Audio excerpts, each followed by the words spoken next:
Hello everybody and welcome. This is the Mazda Mx5, the world's best-selling sports car.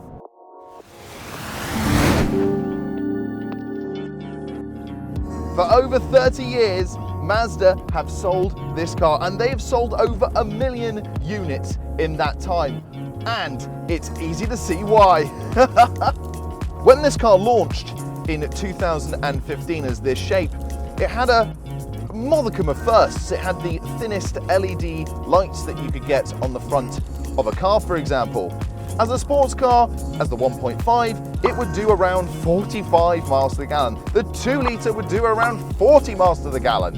And that's even if you decided to, give it some. The car has a near 50-50 weight distribution, weighs slightly over a ton, and of course is available as a soft top and is the one we've got here, the RF. And I loved it so much when I had one, when I was selling cars, I decided to buy one. Here is mine, 2 litre Sport Nav.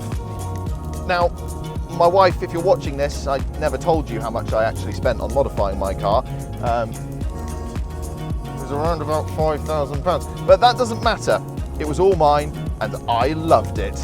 To be honest, if it wasn't for the fact that I was just stuck in traffic every day when I moved house and I couldn't enjoy it anymore, I would never have got rid of it. I loved it and I loved it to pieces.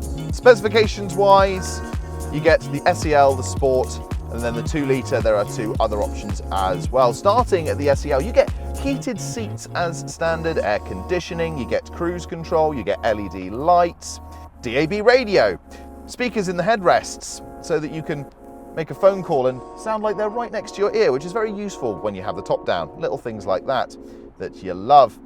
Of course, you have got traction control and ABS and all of those other things as well. The bonnet has got an active system on it, so if you hit a pedestrian, it will bounce up like that to give them a nice metal cushion to help save their life. It's very well thought after. Sat nav, Android Auto, Apple CarPlay, phenomenal.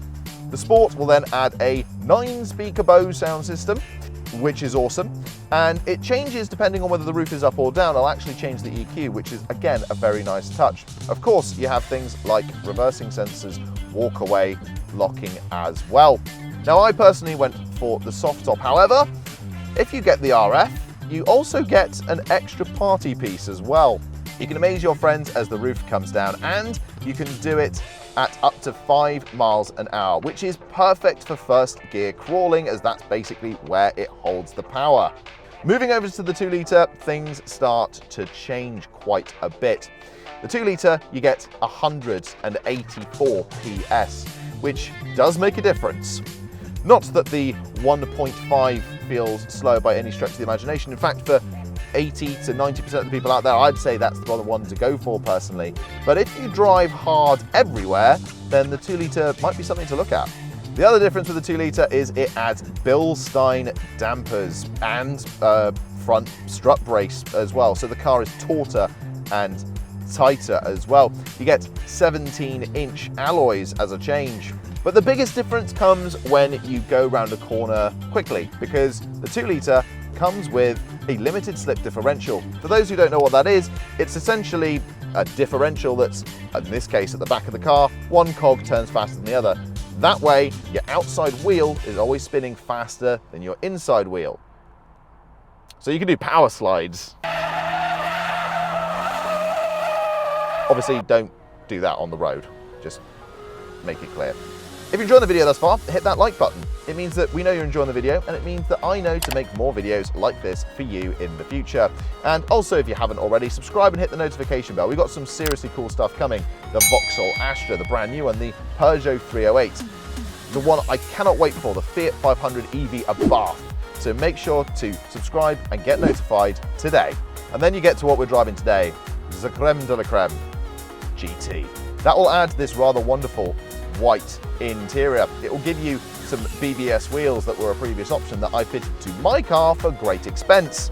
However, on this car, they come standard. You get a reversing camera, of course, as well by moving over to the 2 litre. And of course, you get some black garnish around the outside as well. With blind spot monitoring and auto dipping lights, it's hard to see how they pack so much into what essentially is a car the size of a toddler's Wellington boot. But I'm glad they have, because it's always nice to have those things, especially if you want to go on a long drive to get to a destination where you know a beautiful road exists. And you're going to want to go out of your way to find those beautiful roads, because there's a reason this car has its reputation, and it deserves it. The car's gear changes feel mechanical as anything. It feels like I'm actually an integral part of the car. Mazda's Jim Tie comes in again, and I know that's nearly a meme at this point, but there is a reason why they say it, and it's so true. The short throw gearbox is so nice, and that is because the stick goes directly into the transmission, so you can feel all of those mechanical clunks and clicks through your fingers. And then when you hit a corner, like this one for example, and you hit it just right, and you feel the car's going, I can do more, you can do more. I've driven one of these around a track at Donington, and let me tell you something, we weren't going street speeds then, we were going very much faster, and that was before the car had its facelift with all of the extra stability equipment.